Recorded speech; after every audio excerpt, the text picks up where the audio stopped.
오늘도 기도하심으로 피우다 시작하겠습니다. 하나님 감사합니다. 오늘도 주의 말씀으로 우리를 부르시고 말씀을 묵상하게 하시니 감사합니다.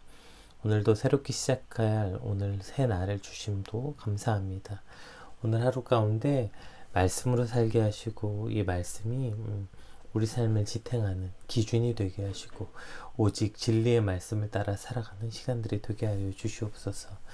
오늘도 세상의 가르침과 세상의 진리와 하나님의 말씀이 부딪힐 때마다 기꺼이 오늘 말씀을 기억하고 그 말씀 앞에 순복할 수 있는 믿음을 허락하여 주시옵소서. 감사합니다. 예수님 이름으로 기도드립니다. 아멘. 네, 저희가 오늘 함께 살펴볼 말씀은 마태복음 9장 14절에서 26절까지 말씀입니다. 함께 읽겠습니다. 그때 요한의 제자들이 예수께 나와 이르되 우리와 바리새인들은 금식하는데 어찌하여 당신의 제자들은 금식하지 아니하나이까? 예수께서 그들에게 이르시되 혼인집 손님들이 신랑과 함께 있을 동안에 슬퍼할 수 있느냐? 그러나 신랑을 빼앗길 날이 이르리니 그때에는 금식할 것이니라. 생배 조각을 낡은 옷에 붙이는 자가 없나니 이는 기운 것이 그 옷을 당겨 헤어짐이 더하게 되며 새 포도주를 낡은 가죽 부대에 넣지 아니하나니 그렇게 하면 부대가 터져 포도주가 쏟아지고 부대도 버리게 됨이라. 새 포도주는 새 부대에 넣어야 둘이 다 보존되느니라. 예수께서 이 말씀을 하실 때 한 관리가 와서 절하며 이르되 내 딸이 방금 죽었사오나 오셔서 그 몸에 손을 얹어 주소서. 그러면 살아나겠나이다 하니 예수께서 일어나 따라가심에 제자들도 가더니 12해 동안이나 혈루증을 앓는 여자가 예수의 뒤로 와서 그 겉옷가를 만지니 이는 제 마음에 그 겉옷만 만져도 구원을 받겠다 함이라. 예수께서 돌이켜 그를 보시며 이르시되 딸아 안심하라. 내 믿음이 너를 구원하였다 하시니 여자가 그 즉시 구원을 받으니라. 예수께서 그 관리의 집에 가사 피리 부는 자들과 떠드는 무리를 보시고 이르시되 물러가라. 이 소녀가 죽은 것이 아니다 잔다 하시니 그들이 비웃더라. 무리를 보낸 후에 예수께서 들어가사 소녀의 손을 잡으시며 일어나는지라. 그 소문이 온 땅에 퍼지더라. 아멘. 네, 오늘 저희가 함께 살펴볼 말씀은 어제 바리새인들과 그 죄인들과 함께 식사하시는 논쟁이 끝나자마자 바로 그때에 이제 세례 요한의 제자들이 금식에 관한 새로운 문제를 이제 가지고 와서 문제를 제기하는 장면으로 시작됩니다. 우리 14절 말씀 한번 같이 읽어볼게요.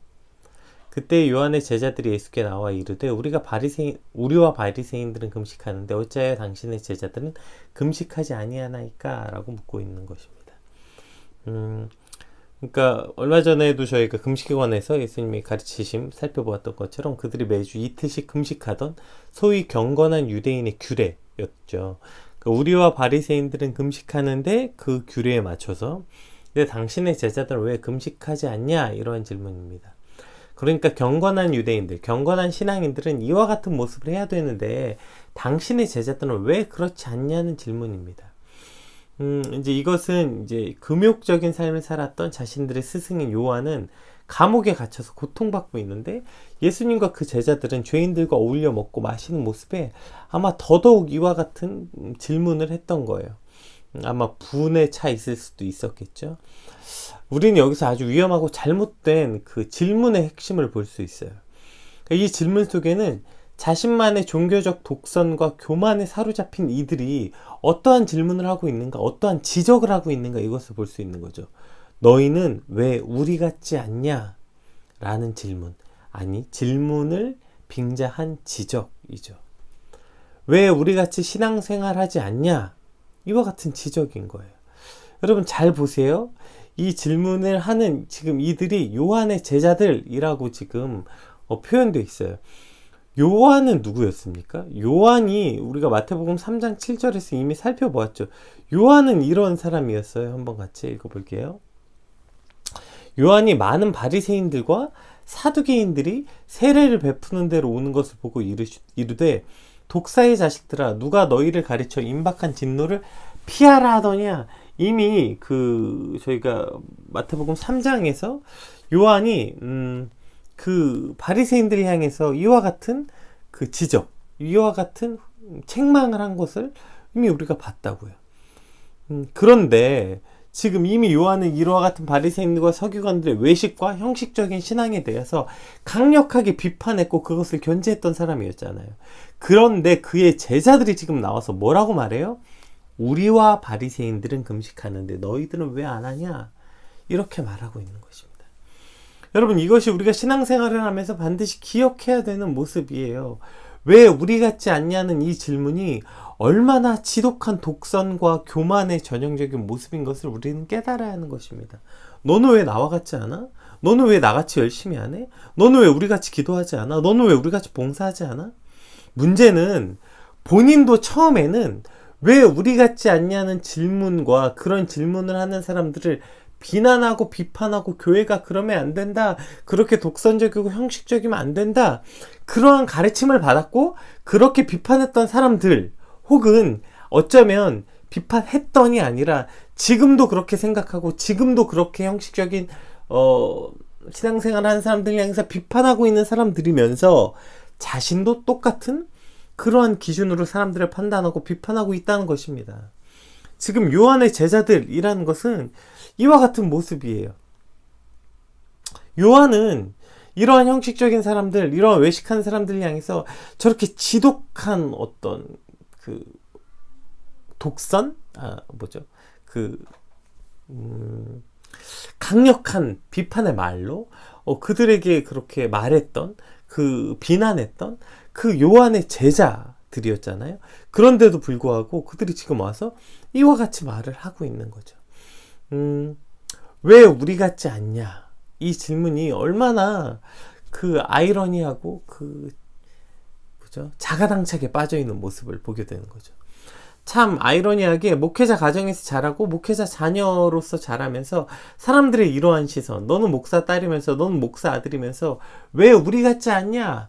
라는 이 질문이 참 지긋지긋하다, 그것에 상처받았다 이렇게 말하면서 참 안타깝게도 우리도 누군가를 향해서 또 똑같이 말하고 있다는 거예요. 이것이 이 질문의 아주 무서운 것입니다. 요한의 제자들이 하고 있는 질문, 바리새인들과 같아진 자신들의 모습을 스스로 인정하고 있는 거예요. 우리와 바리새인들은 이라고 표현하고 있는 거죠. 그러니까 우리가 옳다는 말을 하고 싶어서 더 큰 무리, 그러니까 더 큰 개념을 갖고 오기 위해서 우리가 그래서 우리와 바리새인들도 금식하고 있다는 것을 알리려고 자신들 스스로가 바리새인들과 같은 집단이다 라고 이것을 넣는 것을 주저하지 않고 있는 것이죠. 아마 이러한 사실을 그들의 스승인 요한이 들었으면 지금 감옥에서 땅을 칠 일인데도 불구하고 우리 스스로 우리와 바리새인들이 같다라고 말하고 있는 것입니다. 그러니까 나도 오늘 누군가를 향해서 너는 왜 나와 같지 않냐고, 물론 입 밖으로 내서 말하지 않을 수 있겠지만 우리 마음속 깊이 너는 왜 우리 같지 않아? 너는 왜 나와 같지 않냐고 비난하고 비판하고 있지 않냐는 것입니다. 게다가 그것을 비판하고 비난하는 일이 얼마나 어리석고 그것 때문에 상처받았다고 말하는 목회자 자녀들이, 목회자 가정에서 자란 우리들이 그것을 또 똑같은 기준으로 누군가를 판단하고 너는 왜 우리 같지 않냐? 너는 왜 이렇게 신앙생활 하지 않냐? 너는 왜 우리 같이 열심히 하지 않냐?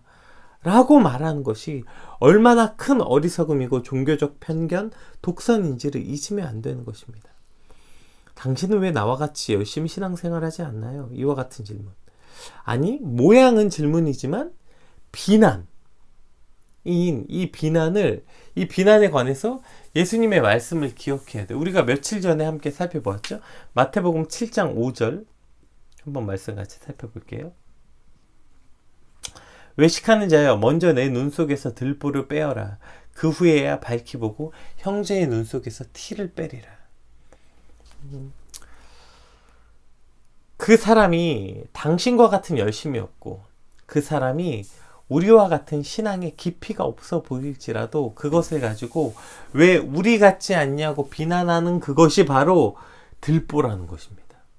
그러니까 그 사람이 우리 같지 않냐는 것이 그 사람이 우리와 같은 열심이 없을 수도 있고, 그 사람이 우리 같은 신앙의 깊이가 없고, 우리와 같이 기도하지 않고, 우리와 같이 말씀 보지 않고, 어쩌고 저쩌고 했던 그것은, 그러니까 그들이 열심이 없는 것, 그들이 말씀 보지 않는 것, 그들이 기도하지 않는 건 티라는 거예요, 티.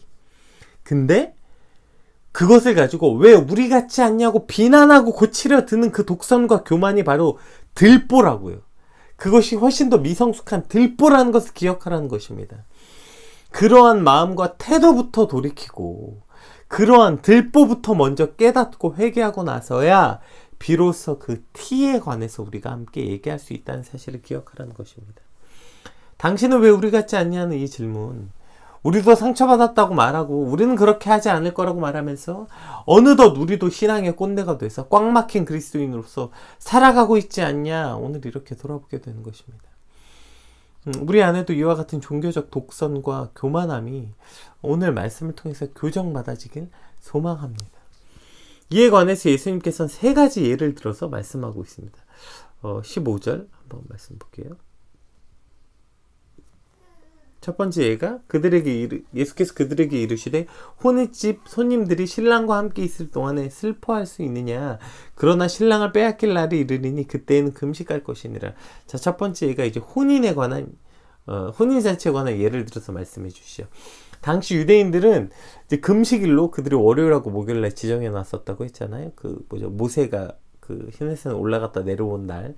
어쨌든 그래서 그 월요일이나 목요일이 되었어도 그때 만약에 결혼 예식 기간이 있었으면 그들은 금식하지 않았어요. 왜냐하면 결혼의 기쁨을 결혼에 대한 기쁨이 금식하는 이로 깨질 수 있었기 때문에 그것도 하나의 관례였습니다. 그러니까 결혼식이 있으면 금식을 하지 않았어요.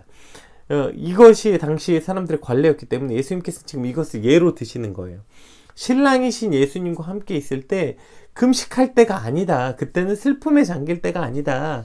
그러나 신랑을 빼앗길 날이 오리니 그때가 바로 금식할 때다. 이렇게 말씀하시는 것입니다. 그러니까 여기서 예수님 금식에 관한 질문에 대해서 기쁨과 슬픔에 대한 말씀으로 이를 표현하고 계시는 거예요. 그러니까 지금 위에 설명했던 것처럼 요한의 제자들은 요한이 옥에 갇힌 것 때문에 더욱더 슬퍼하며 금식하고 있었기 때문이죠. 핵심은 금식을 하냐 안 하냐가 아니라 핵심은 지금 바로 뭐라고 이 개념을 확장시켜서 얘기하고 계시냐면 예수님이 있는가 없는가. 너희가 예수님과 함께 있을 때는 슬퍼하며 금식할 필요가 없다. 그러나 예수님이 없을 때 바로 슬퍼하고 금식할 때이다. 이렇게 말하고 있는 것입니다. 그러니까 오늘 우리를 금식하게 하는 것은 무엇입니까? 즉 무엇이 오늘 우리의 슬픔과 기쁨을 정하는 기준이 됩니까? 그것이 바로 오직 예수님이 되어야 된다는 것입니다. 예수님이 나의 삶에 계실 때는 우리가 기뻐할 수 있는 것이며 예수님을 빼앗겼을 때 우리가 슬퍼하며 금식해야 된다는 것이에요. 그러나 내 삶에 예수님이 있다고 말하고 예수님을 품고 산다고 말하면서 여전히 슬퍼하는 어리석은 모습. 예수님이 우리 안에 있는데 예수님과 교제하고 우리 오늘 하루의 삶 가운데 예수님이 있다고 말하면서도 예수님을 소유했다고 말하면서도 슬퍼하는 어리석은 모습. 반대로 예수님은 이미 빼앗긴 줄도 모르고 다른 것에 정신 팔려서 그것을 얻어보겠다고 정신없이 끌려다니고 있는 삶은 아닌지 오늘 보여주고 있는 것입니다. 여러분, 우리가 슬퍼할 때는 예수님을 빼앗겼을 때이고 우리가 기뻐할 때는 예수님 우리와 함께 계실 때, 신랑 대신 예수님이 우리와 함께 있을 때 우리는 슬퍼하는 것이 아니라 그때는 기뻐할 때다. 이렇게 말씀하고 있는 것입니다. 그리고 예수님을 빼앗길 때, 그때가 바로 슬퍼해야 될 때인 것입니다. 오늘 우리 삶에 예수님이 있다고 말하면서 슬퍼하는 어리석은 모습을 버리고, 혹은 이미 예수님은 빼앗긴 줄도 모르고 다른 것을 가졌다고 기뻐하거나 다른 것 가져보겠다고 그냥 정신없이 끌려다니고 있는 오늘의 모습을 돌아보아야 하는 것입니다. 또 두 번째 예는 두 번째와 세 번째는 함께 볼게요. 두 번째는 이제 생배조각 그리고 새 포도주에 관한 말씀인데요. 16절 생배 조각을 낡은 옷에 붙이는 자가 없나니 이는 기운 것이 그 옷을 당겨 헤어짐에 더하게 되며 17절 새 포도주를 낡은 가죽 부대에 넣지 아니하나니 그렇게 하면 부대가 터져 포도주가 쏟아지고 부대도 버리게 됩니다. 새 포도주는 새 부대에 넣어야 둘이 다 보존되느니라. 그러니까 이 얼기설기짠 이 배 조각, 이것의 단점은 뭐였냐면 잘 찢어지는 단점을 가지고 있었어요. 그래서 그것이 잘 찢어지기 때문에, 그럼 찢어지면 어떻게, 우리가 지금도 짜집기라고 하잖아요. 수선하잖아요. 짜집기가 뭐예요? 그 찢어진 부분에 새 옷 조각을 대고 그것을 기우는 거죠. 이것이 옷을 수선하는 기본 아니겠습니까? 그런데 배옷은 이렇게 하면 안 된다는 거예요. 왜냐하면 배옷감의 특성은 그것을 빨면 줄어드는 특성이 있어요. 그래서 새 배옷을 헌 배옷에 놓고 이렇게 짜집기를 하면 옷의 특성이, 이것을 빨게 되면 어떻게 돼요? 새 것이 준다고요. 그러면 어떻게 돼요?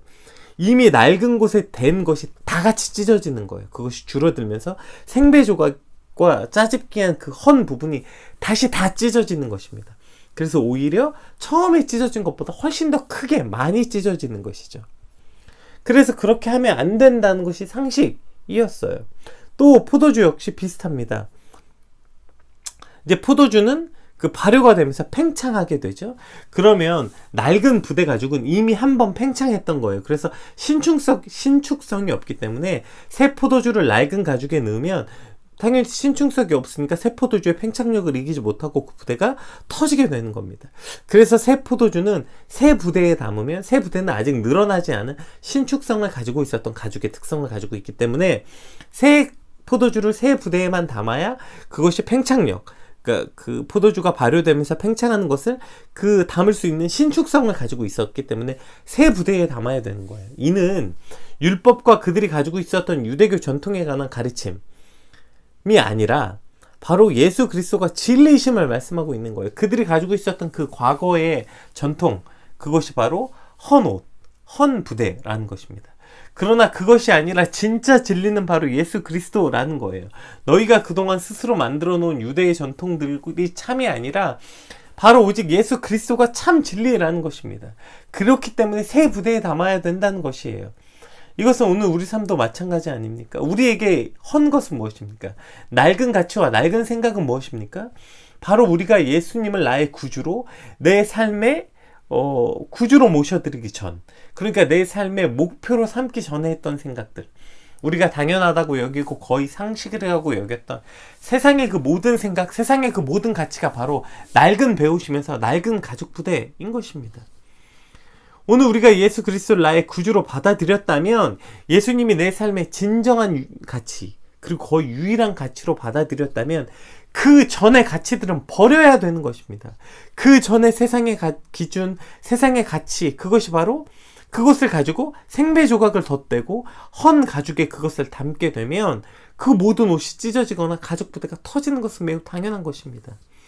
우리 삶에 예수님을 유일한 가치, 내 삶의 가장 소중한 가치로 여기고 예수 그리스도를 나의 구주로 여긴다면 그 전에 가지고 있던 그 헌 옷, 헌 부대들은 버려야 되는 것입니다. 세상의 기준들은 버려야 되는 것입니다. 그런데 우리가 분명히 예수님을 나의 구주로 받아들인다고 말하고 그분의 말씀 앞에 나왔으면서도 여전히 세상의 가치, 얼마 전에 우리가 좁은 길과 그 넓고 큰 길 보았잖아요. 우리가 예수님을 나의 구주로 여기면서도 여전히 넓고 크고 많은 길로 가고자 한다면 그것은 터질 수밖에 없는 것입니다. 그것은 부딪힐 수밖에 없는 것입니다.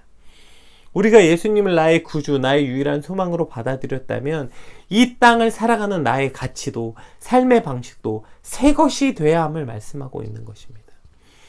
내가 구주로 예수님을 받아들였고 이제 내 삶의 소망이 바뀌었다고 말한다면 이 세상을 살아가는 방식 역시 새 가죽 부대가 되어야 하는 것입니다. 오늘 예수님을 우리의 구주로 모시고 그분을 동행하고 그분과 오늘 하루를 살아간다면 오늘 우리의 삶의 방식도 그에 합당한 새 부대가 되어야 하는 것, 새 부대로 살아가는 저와 여러분이 되시길 간절히 축원합니다. 오늘 지금 시간이 많이 흘러서 뒤에 말씀은 이제 읽지 않겠습니다. 18절에서 26절 말씀은 내용만 빠르게 한번 같이 살펴보겠습니다. 그리고 그때에 바로 어떤 한 관리가 나와서 예수님께 절하면서 내 딸이 방금 죽었사오니 그의 몸에 손을 얹어 주소서 그러면 살겠나이다 하고 나옵니다. 여기서 이제 중간에 그 딸이 죽었다고 나온 이 회당장이라고 누가복음에 이제 등장하는데요. 이 회당장과 또 그 회당장의 딸을 살리러 가면서 혈루증 앓는 여인을 고쳐주는 모습이 나와요. 여기서 회당장이라는 것은 오늘 본문에 나타난 것처럼 관리라고 표현되어 있는데 유대교의 핵심 인물이었죠. 그러니까 이미 유대 회당을 관리 감독하는 회당장이 예수님께 나왔다는 것은 굉장한 것입니다. 왜냐하면 당시 유대교에서 예수님은 신성 모독자로서 비난받고 배척받으시고 이제 곧 예수님을 잡아 죽이려는 작당 모의가 시작되는데 그 유대교 회당을 관리하는 감독하는 그 회당장이 예수님께 나와서 자신의 집으로 예수님을 모셔가고 그에게 나와서 그 발 앞에 엎드려서 당신이 내 딸을 살리실 수 있음을 나는 믿습니다 라고 말하는 것은 그는 이제 다시는 이 유대교로 돌아갈 수 없는 겁니다. 유대교회에서 낙인 찍히고 오히려 그 뭐 회당장으로서 직위회직뿐 아니라 배신자로서 낙인 찍혀서 살아갈 수도 있는 어려운 상황. 그러니까 그의 인생을 걸고 예수님께 나온 거죠. 또 혈루증을 앓는 이 여인은 어떤 상황이었어요? 혈루증은 부정한 병이라고 여겼어요. 그래서 그 병을 앓는 사람과 접촉하면 접촉하는 이도 부정하다고 여겨졌다고요. 그런데 여인이 나와서 예수님을 만지는 행위는 뭐였어요? 목숨을 건 시도였어요. 감히 부정한 여인이 예수님을 만지다니. 그래서 사람들이 이 부정한 여인을 당장 돌로 쳐도 전혀 이상하지 않은 상황이었죠. 그럼에도 불구하고 여인이 나와서 예수님의 옷자락을 만졌어요. 왜죠? 지금 보세요. 한 회당장은 자신의 인생 모두를 걸고 예수님께 나왔고요. 이 여인은 생명을 걸고 예수님께 나왔어요. 그 이유가 뭐였어요? 이것만 읽어봅시다. 18절. 예수께서 이 말씀을 하실 때 한 관리가 와서 절하며 이르되 내 딸이 방금 죽었사오나 보세요. 오셔서 그 몸에 손을 얹어주소서. 그러면 살겠나이다. 이게 이유예요. 그리고 또 그 여자가 왜 예수님께 나와서 옷을 만졌어요? 이는 제 마음에 그 겉옷만 만져도 구원을 받겠다 함이라. 보세요. 이 두 명의 이 둘이 그의 인생을 걸고 그의 목숨을 걸고 예수님께 나왔던 이유는 이거예요. 그들이 예수님이 오셔서 내 딸에게 손을 대면 내 딸이 살겠다는 믿음. 그가 예수님만 만져도 구원을 얻겠다는 믿음이 있었던 거예요. 그들에게는 예수님이 그 모든 생명의 주인, 그 모든 병을 다스리는 분이라는 믿음이 있었고 그 믿음이 바로 그들을 움직이게 만들었던 겁니다. 그 믿음이 목숨을 걸고 예수님께 나와왔고 그 믿음이 그들의 인생을 걸고 예수님께 나올 수 있게 했던 거예요. 그리고 예수님께서는 그러한 그들의 믿음의 행위를 기쁘시게 여겼던 거예요. 어제 중풍병자가 예수님께 나아온 걸 보고 그를 향해서 그 사랑스러운 목소리로 아이야, 적은 자야 라고 말했던 그 예수님의 애칭같이 지금 이들이 그 믿음, 목숨을 걸고 그 인생을 걸고 예수님께 나아온 이 행위를 예수님께서는 기쁘시게 여기고 뭐라고 얘기해요? 내 믿음이 너를 구원하였다 이렇게 말했고요. 또 예수님께서 오늘 이 기쁘심 행위에 예수님의 그 가장 궁극적 표현이죠. 25절 한번 읽어볼게요. 무리를 내보내신 후에 예수께서 들어가사 소녀의 손을 잡으시며 일어나는지라. 보세요. 가장 시체를 만지는 일은 가장 부정한 일로 규정되어 있었죠. 그러면 그냥 말씀만 하셔도 되는데 예수님께서 이 아이의 손을 잡아 일으키시는 거예요. 그러니까 물론 예수님에게는 이 아이가 시체가 아니었기 때문에도 있었지만 그보다 여기서 말하고 싶은 건 뭐예요? 예수님께서는 그 손을 말씀으로도 일으키실 수 있었음에도 불구하고 그 아이에게 가셔서 그 사랑하는 마음으로 그 아이에게 가게 되는 거죠. 왜요? 지금 그 아이를 얼마나 사랑하는지 표현하고 있으신 거예요.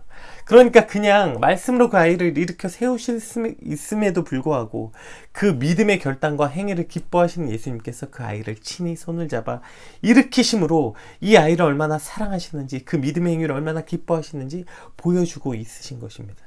결국 자신의 삶을 들여 예수님께 나아오는 일은 그들이 바로 예수님이 내 삶의 유일한 구원자, 내 모든 생사화복의 주인이심을 믿는 그들의 믿음. 그것이 바로 그들의 인생과 생명까지 걸고 예수님께 나아오게 했고 예수님은 그 발걸음을 기뻐하셨고 그 손을 잡아 직접 손을 대시고 그 생명을 다시 살리시는 능력을 보여주신 것입니다. 오늘 우리의 믿음의 모든 행위가 이와 같아야 되는 것입니다. 예수님이 내 생명을 살리실 분이라는 믿음이 있다면 정말 예수님이 나의 구주신 걸 믿는다면 그분이 혈루증을 낫게 하고 그분이 죽은 자를 살리시는 것처럼 오늘 내게 있는 내 삶의 모든 이 질병들 이것이 단순 육신의 질병이겠습니까? 내 영혼의 질병들 이것을 살리실 분이 예수님이라는 걸 믿는다면 인생을 걸고 예수님께 나오는 거예요. 생명을 걸고 예수님께 나오는 거예요. 그리고 그것을 예수님께서는 기뻐하시고 친히 손을 대사 우리를 살리시는 예수님이시라는 것입니다. 오늘 믿음으로 그렇게 예수님께 나오는 저와 여러분 되시길 주님의 이름으로 축복합니다. 인생과 생명을 걸고 예수님께 나오는 이 회당장과 혈루증 걸린 여인처럼 또 오늘 예수님의 가르침처럼 새 부대로 살아가는 것. 그래서 그 기존의 모든 가치를 다 버리고 새 부대로 새 믿음으로 새 삶의 방식으로 그렇게 주님 앞에 나아가는 저와 여러분 되시길 주님으로 축복합니다. 우리 받은 말씀 붙잡고 함께 이 시간 기도하겠습니다.